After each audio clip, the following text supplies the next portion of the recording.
Assalamualaikum warahmatullahi wabarakatuh. Perkenalkan saya Devi Ratnasari dengan NIM 082 111333066. Saya merupakan mahasiswi Fakultas Sains dan Teknologi Program Studi S1 Fisika Universitas Airlangga. Di sini saya akan menjelaskan mengenai Artificial Intelligence, Fuzzy Logic, dan Artificial Neural Network. Untuk AI dan Fuzzy Logic, saya akan menjelaskan secara lisan. Sedangkan untuk ANN, saya akan menjelaskan menggunakan PowerPoint yang telah saya siapkan. Langsung saja, yang pertama yaitu Artificial Intelligence. AI adalah cabang ilmu komputer yang berkaitan dengan menciptakan sistem komputer yang dapat melakukan tugas yang memerlukan kecerdasan manusia. Ini mencakup berbagai teknik dan metode, termasuk machine learning, deep learning, pengolahan bahasa alami, dan masih banyak lagi. AI digunakan dalam aplikasi seperti chatbot, pengenalan wajah, kendaraan otonom, dan banyak lagi. Tujuan utama dari AI yaitu membuat mesin yang dapat berpikir, belajar, dan bertindak seperti manusia. Artificial Intelligence adalah bidang ilmu yang berkaitan dengan pengembangan sistem komputer yang dapat melakukan tugas-tugas yang memerlukan kecerdasan manusia. Ini termasuk pemahaman bahasa manusia, pengambilan keputusan, pemrosesan gambar, dan masih banyak lagi. AI mencakup beberapa konsep penting. Yang pertama ada machine learning. Apa sih itu machine learning? Machine learning adalah subbidang AI yang berfokus pada pengembangan algoritma yang memungkinkan komputer untuk belajar dari data dan meningkatkan kinerjanya seiring berjalannya waktu. Yang kedua ada deep learning. Deep learning adalah subbidang machine learning yang menggunakan ANN berlapis-lapis untuk memproses data. Ini telah menciptakan terobosan dalam pengenalan wajah, bahasa alami, dan lain sebagainya.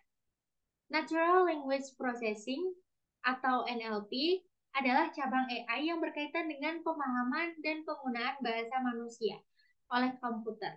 Ini digunakan dalam aplikasi seperti asisten virtual dan terjemahan secara otomatis. Itulah penjelasan singkat dari saya mengenai artificial intelligence. Selanjutnya, saya akan menjelaskan mengenai Fuzzy Logic. Fuzzy Logic adalah sistem logika yang mengambil inspirasi dari cara manusia membuat keputusan dalam situasi yang tidak pasti atau ambigu. Berbeda dengan logika biner konvensional yang hanya mengenal benar atau salah. Fuzzy Logic memungkinkan variabel-variabel untuk memiliki derajat keanggotaan dalam beberapa himpunan fuzzy. Ini memungkinkan sistem untuk mengatasi ketidakpastian dan kompleksitas dalam pengambilan keputusan. Fuzzy Logic digunakan dalam berbagai aplikasi, termasuk kendali otomatis, sistem kecerdasan buatan, dan mesin pencari yang dapat mengelola data yang tidak pasti. Fuzzy Logic adalah paradigma logika yang dapat mengatasi ketidakpastian dan ketidakjelasan dalam pemrosesan informasi. Ini berbeda dengan logika biner yang hanya memiliki nilai benar dan salah. Beberapa konsep kunci dalam Fuzzy Logic adalah variabel fuzzy. Variabel dalam Fuzzy Logic dapat memiliki nilai yang tidak hanya benar atau salah, tetapi juga berada dalam derajat kebenaran di antara keduanya. Misalnya, panas, sedang, atau dingin.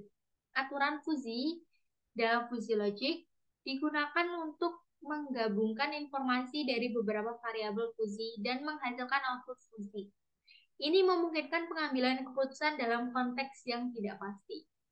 Fungsi keanggotaan, fungsi ini menghubungkan nilai input ke tingkat keanggotaan dalam himpunan fuzzy. Ini menggambarkan sejauh mana suatu nilai masuk cocok dengan suatu himpunan fuzzy. Fuzzy Logic digunakan dalam berbagai aplikasi, termasuk kendali otomatis, sistem pengambilan keputusan, dan pengolahan sinyal. Itulah penjelasan dari saya mengenai Fuzzy Logic yang telah saya pelajari sebelumnya. Masing-masing dari konsep ini memiliki peran penting dalam pengembangan teknologi dan kecerdasan buatan. Dan masing-masing mereka digunakan untuk menyelesaikan berbagai jenis masalah dalam berbagai bidang. Selanjutnya, saya akan menjelaskan mengenai Artificial Neural Network. Saya akan share screen PowerPoint yang telah saya siapkan sebelumnya.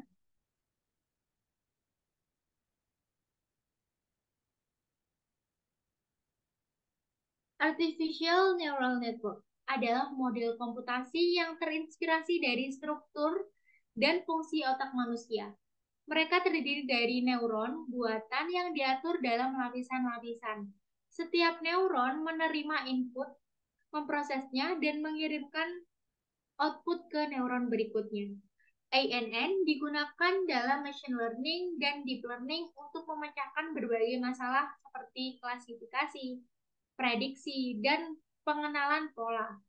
Mereka dapat belajar dari data melalui proses pelatihan dan memiliki kemampuan untuk mengenali pola yang kompleks.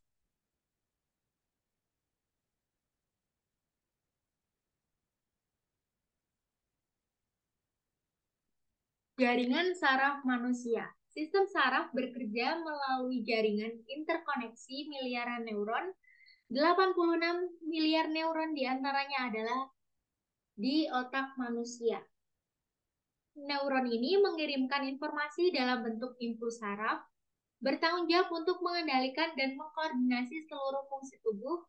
Sistem saraf manusia yang bersangkutan dengan menerima informasi dari dunia luar, pengolahan, dan kemudian menghasilkan respon yang tepat. Jaringan yang mengontrol dan mengkoordinasikan semua kegiatan tubuh dengan mengirimkan pesan atau sinyal dari otak ke bagian-bagian berbeda dari tubuh dan sebaliknya. Struktur sel dapat dilihat di layar.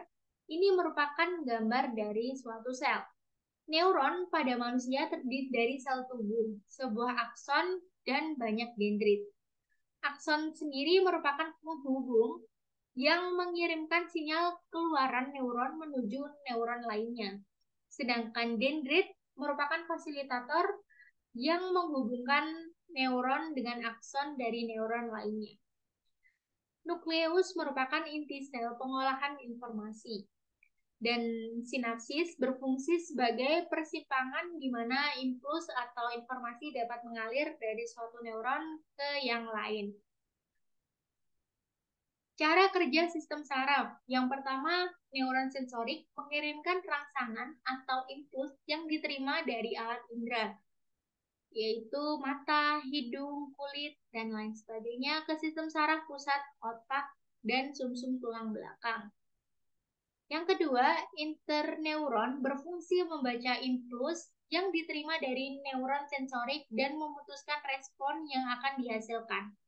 Yang ketiga, otak merespon rangsangan tersebut dan mengirimkannya kembali ke bagian lain dari tubuh, memberitahu mereka bagaimana bereaksi terhadap jenis tertentu dari stimulus. Yang keempat, motor neuron bertanggung jawab untuk menerima sinyal dari saraf otak dan tulang belakang dan mengirim mereka ke bagian lain dari tubuh. Cara kerja neuron. Cara kerja dari neuron adalah menggabungkan pengaruh dari semua masukan dan mempertimbangkan apakah pengaruh dari masukan tadi dapat mencapai threshold yang telah ditetapkan atau tidak. Jika nilai threshold tidak tercapai, maka neuron akan memproduksi keluaran dalam bentuk suatu pulsa tertentu yang diproses dari sel hingga dikeluarkan melalui akson. Jika hal ini terjadi, maka neuron sedang dalam keadaan aktif. Artificial Neural Network adalah sebuah sistem untuk pemrosesan informasi dengan meniru cara kerja sistem saraf biologis.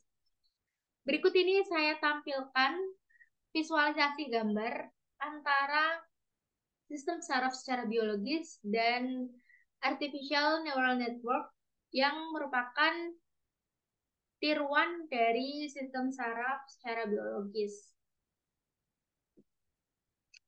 Neuron pada artificial neural network yang pertama, tiap penghubung diasosiasikan dengan sebuah nilai bobot, seperti pada sebuah sinapsis.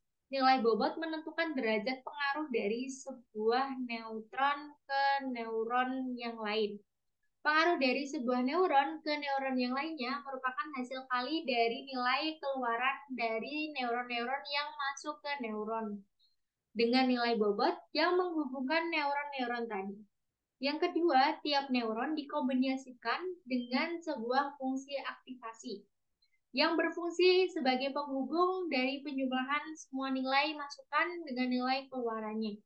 Keluaran dari neuron inilah yang nantinya akan menentukan apakah sebuah neuron itu aktif atau tidak. Representasi neural network. Berikut ini adalah contoh representasi dari ANN yang bernama Alvin. Prototipe ANN dikembangkan tahun 1993. Sistem kemudi otomatis kendaraan dengan kecepatan normal di jalan raya. ANN melakukan pembelajaran selama 5 menit untuk mengetahui bagaimana manusia mengendarai kendaraan. Alvin berhasil menjalankan kendaraan dengan kecepatan 70 megapiksel hour sejauh 90 mil di jalan raya, sisi kiri jalan dengan laju lintas jalan normal. Input data berasal dari kamera dengan sensor sebanyak 960 berukuran 30 kali 32 piksel. Data diterima oleh 4 unit hidden layer. Output dari hidden layer diterima oleh 30 unit output layer yang menunjukkan seberapa banyak kemudi harus diputar. Berikut ini saya lampirkan visualisasi dari penjelasan yang telah saya bicarakan tadi. Karakteristik neural network. Problem yang bisa diselesaikan dari ANN ini, yang pertama ada data pelatihan terlalu banyak atau mengisi, data yang terlalu kompleks, dan yang terakhir penggunaan representasi simbolik, misalnya decision tree. Karakteristik problem. Neural network bisa menyelesaikan problem yang mempunyai karakteristik yang pertama. Instance direpresentasikan dalam pasangan atribut value yang banyak. Target output bisa bernilai diskrit, real, atau vektor. Penggunaan representasi simbolik, misalnya decision tree. Data training bisa mengandung error. Tidak ada batasan waktu pelatihan. Dibutuhkannya evaluasi yang cepat terhadap proses pembelajaran. Tidak mementingkan kemampuan manusia untuk mengikuti proses pembelajaran. Penggunaan neural network. Yang pertama ada pemrosesan sinyal. Yang kedua, sistem kendali. Yang ketiga, pengenalan pola. Yang keempat, kedokteran. Yang kelima, sintesa dan pengenalan suara. Yang keenam, ada bisnis. Yang pertama ada pemrosesan sinyal. Dalam metode ANN dapat menghapus gangguan suara dan menghapus gema suara. Tentu hal ini dapat berfungsi dan membantu teman-teman yang menyukai editing atau memiliki pekerjaan di bidang editing dan hal yang berkaitan dengan pemrosesan sinyal. Karena suara yang kita dapat dari suatu video dan ada beberapa part yang tidak kita inginkan, kita bisa menghapus gangguan suara tersebut dengan metode ANN ini. Selanjutnya yaitu sistem kendali. Berikut ini saya lampirkan visualisasi dari suatu robot serta modular neural control. Di sini juga ada gambarnya, di mana sistem kendali ini juga dapat mengendalikan untuk menciptakan robot. Karena untuk menciptakan robot itu sendiri, kita kan sebagai pencipta ingin robot itu bisa bergerak sesuai dengan apa yang kita inginkan atau apa yang kita perintahkan.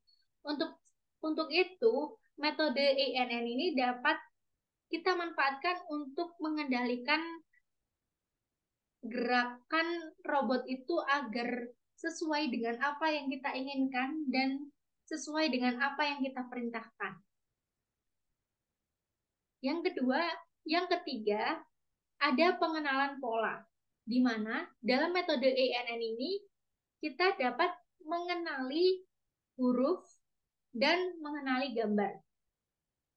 Berikut ini merupakan lampiran yang telah saya cari berdasarkan sumber-sumber yang saya cari sebelumnya atau literasi yang saya dapatkan sebelumnya, yaitu mengenai pengenalan huruf dan pengenalan gambar dalam metode ANN. Yang keempat ada dalam bidang kedokteran. Dalam bidang kedokteran, ANN berfungsi sebagai diagnosa penyakit.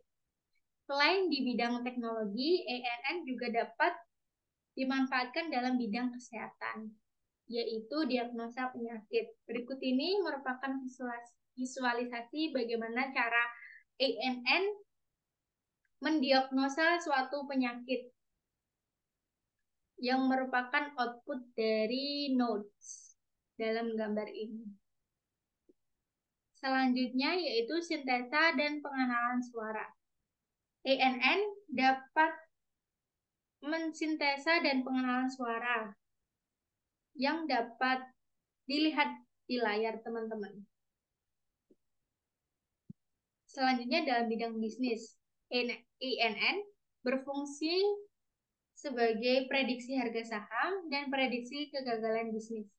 Hal itu dapat kita pelajari ya teman-teman, bagaimana cara ANN untuk memprediksi harga saham dan memprediksi kegagalan bisnis. Hal ini tentunya sangat berfungsi dan bermanfaat sekali untuk para pembisnis, tentunya untuk melakukan pekerjaannya dan tentunya akan mendapatkan keuntungan yang jauh lebih besar ketika kita memahami dengan betul bagaimana cara atau metode ANN ini dapat kita manfaatkan dalam bidang bisnis terutama.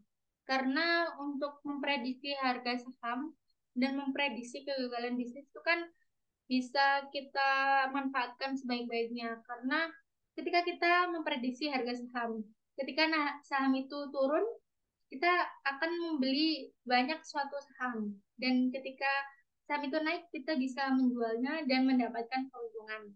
Itu kasarannya ketika kita memanfaatkan ANN ini dan mendapatkan suatu keuntungan.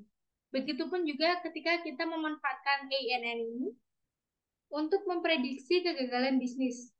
Hal itu dapat mencegah kita dalam menghadapi kegagalan dalam bisnis yang kita jalankan. Dan tentunya hal itu sangat bermanfaat sekali untuk kita pelaku bisnis. Selanjutnya ada perseptron. Perseptron adalah arsitektur sederhana dalam jaringan saraf tiruan, terdiri dari satu layer input unit yang jumlah neuronnya sesuai dengan banyaknya jumlah komponen dari data yang ingin dikenali, dan suatu output unit. Model perseptron dapat dilihat di layar. Ini merupakan visualisasi menurut literatur yang telah saya lakukan. Pembelajaran perseptron. Pembelajaran dengan perseptron memiliki asumsi bahwa prosedur pembelajaran terbukti untuk mengarahkan bobot menjadi konvergen. Perbedaan mendasar dengan HepNet adalah pada perseptron terdapat error pada input pattern yang dilakukan, maka bobot akan berubah sesuai dengan formula. Dan jika tidak terdapat error, maka nilai bobot tidak akan berubah. Atau dengan kata lain, bahwa bobot hanya berubah mengikuti kondisi tertentu.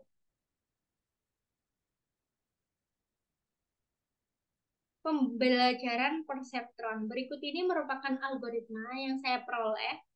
Namun saya sendiri belum mencoba apakah algoritma ini dapat kita running atau terjadi keeroran ketika algoritma ini kita runningkan dalam suatu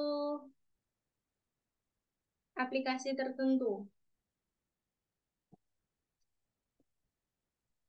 Selanjutnya yaitu fungsi aktivasi. Fungsi aktivasi melakukan transformasi input neuron menjadi output. Seperti dilihat di visualisasi gambar yang saya lampirkan. Terima kasih telah menjelaskan penjelasan saya mengenai artificial intelligence, fuzzy logic, dan artificial neural network. Kurang lebihnya mohon maaf. Terima kasih. Wassalamualaikum warahmatullahi wabarakatuh.